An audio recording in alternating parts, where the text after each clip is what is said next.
motorista sa North Luzon Expressway para magbakasyon. Ditong Biyernes Santo nagbantay po ang rescue at isang sasakyan ang aming nasaksihan na biglang nabagsakan ng bato at nagdulot ng peligro.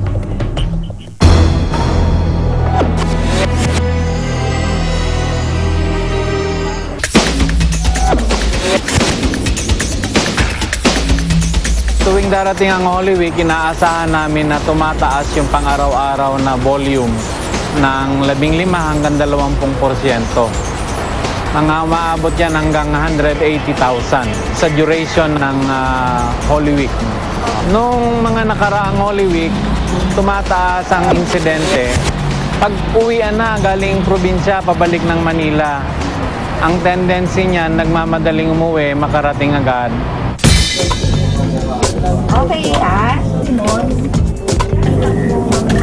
Doon sa may ilalim ng tulay ng Tabang. Tapos sir, pwede niyong i-check kung saan kayo. Ang tawag dito yung traffic control room ng North Luzon Expressway. Dito pumapasok lahat ng information na nangyayari sa highway. Sa kahabaan ng NLEX ay mahigit na 6 na po yung camera namin. Strategically located yan sa mga interchanges, barriers, saka sa mga stretches ng highway kung saan lagi naming minomonitor. No?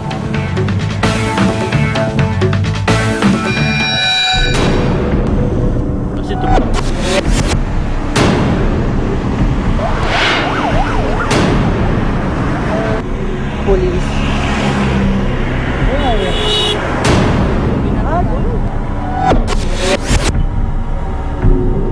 Tumawag po sa akin yung kapatid ko. Tumawag siya na aksidente nga raw po yung bayo ko. Puntahan ko raw, magsisermon nga po siya ron aming church sa San Miguel, Bulacan. Nang binabagtas na po nila yung NLEX, ay may bigla na lang po nahulog na bato sa may tulay po raw na ginagawa. Paupo na lang muna kayo. Paupo naman kayo kahit na to, no? Huwag niyo hawakan yung sugat kasi may mga bubog yung kamay niyo. Baka mas lalo sumente. Sabi lang po sa akin nung kasama, malakas daw po yung impact. Pagkatapos po, nawala na kagad ng malay yung bayo ko nga po.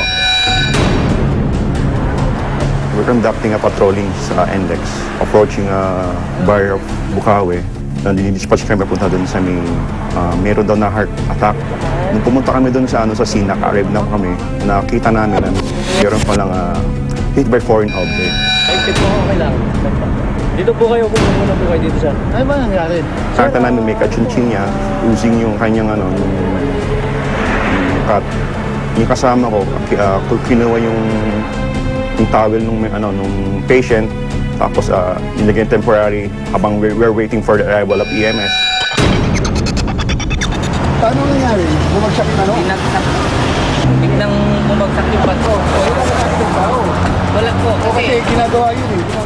While driving, pag tama ng bato, tumama yung baba doon sa driver, ay sa steering wheel, at nawala siya ng malay. Sa lakas ng impact, ito po kasama niya nga na panadero niya, presence of mind, although hindi marunong mag-drive, na itaas yung yung handbrake. So tumigil sila.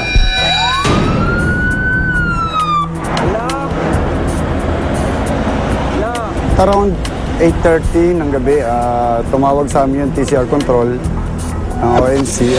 Meron daw aksidente dito sa kilometer 30 southbound. Nurse aid natin. Sige, sa baba. Ambulance na lang po. Yung kondisyon niya, disoriented yung pasyente. Parang hindi niya alam kung ano nangyari sa kanya, kung bakit siya nabunggo, kung bakit siya nagkasugat. Hindi niya nga alam kung bakit siya nando sa area na yun. Yun, nag-assume kami na possible head injury yung pasyente.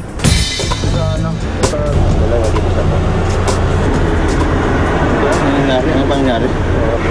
So yung laceration mo, sir, kailangan natin ipasuture sa hospital. So far, wala naman ng iba. Meron kang nose bleed. So ipapa-x-ray po natin sa may nasal cartilage mo para malaman kung meron fracture sa ilong.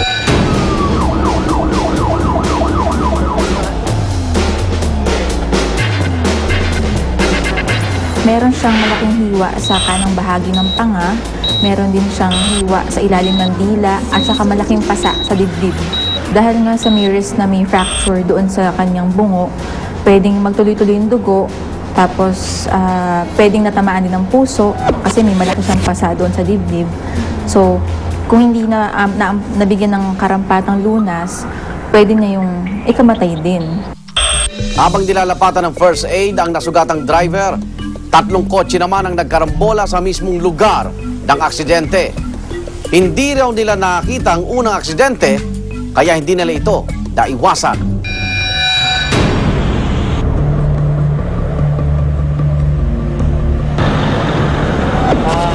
Meron na ba tayo mga ano ron, yung mga ganon? Yun na inaalala ko eh. Nag-sentence na, nasa proper. Pero, alibasan nasa proper distance ako, hindi ko siya inabot. Hindi tumpak yung proper ng ano niya, distance niya. Too close. Distance ako tama eh. Kaya nakuha ko pa yung ano eh. Ibig sabihin po, hindi po ako tama yung distansya ko. Hindi din masasabi. Huwag kang mapipikon, hindi tayo mag-aaway dito. Akala lang namin siya nalaman. Nakita ko na yung mga ganun. Yung Yung Nissan nila Mr. Soriano na i-pull out yung na-pull yung handbrake. Meron dito mga, syempre, sa Pilipino, yung tinatawag na usyoso. Pag nakitang ba't nakatigil, bakit maraming tao, nagpreno bigla yun sa unahan, nagpreno. Yung isa naman, siyempre, kasi expressway to, matutunin to. Yung sudden stop nung nakikiusyoso, tinamaan siya sa pero sa likod.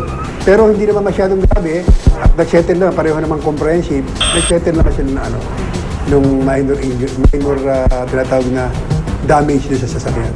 May bata nga ito, nakita mo? 2.5 years. Pero awa ng Diyos, hindi naman saktan. Kaya lang, napakalaking abala dahil supposedly, nasa bakit na kami ngayon.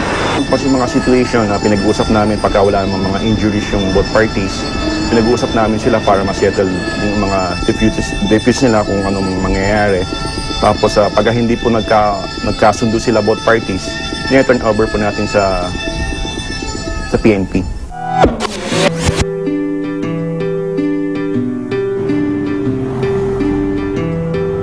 Stable naman yung vital signs sa ngayon, wala na rin yung kirot. Sa dibdib niya, na-rule out na rin namin na may fracture doon sa mga buto ng dibdib. Mga limang tahi ang kanyang tinamo.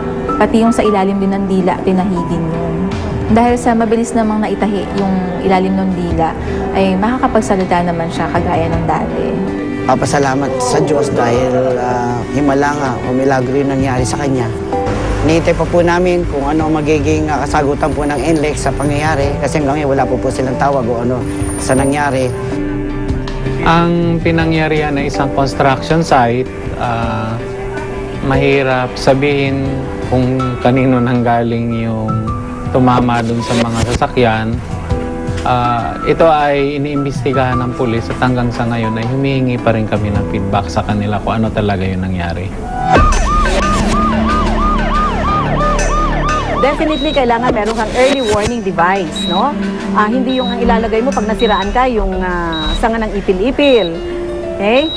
O kaya yung gulong ng sasakyan. Para maiwasan mo yung rear-end collision, dapat meron kang tinatawag na safe braking distance. Yung ligtas na patlang mo dun sa sinusundan mong sasakyan. Dapat ito at least ay isang sukat ng isang sasakyan yon. At least, no? Kung mas malaki pa dun sa sukat ng isang sasakyan, mas mainam. Maraming salamat sa inyong patuloy na pagsubaybay sa aming programa. Sa susunod na Huwebes, huwag niyong palampasin ang aming summer special Tampok, ang patuloy naming pagbabantay sa ilang paboritong bakasyunan. Ako naman, Arnold Clavio. Ito ang Rescue Alerto sa kaligtasan mo.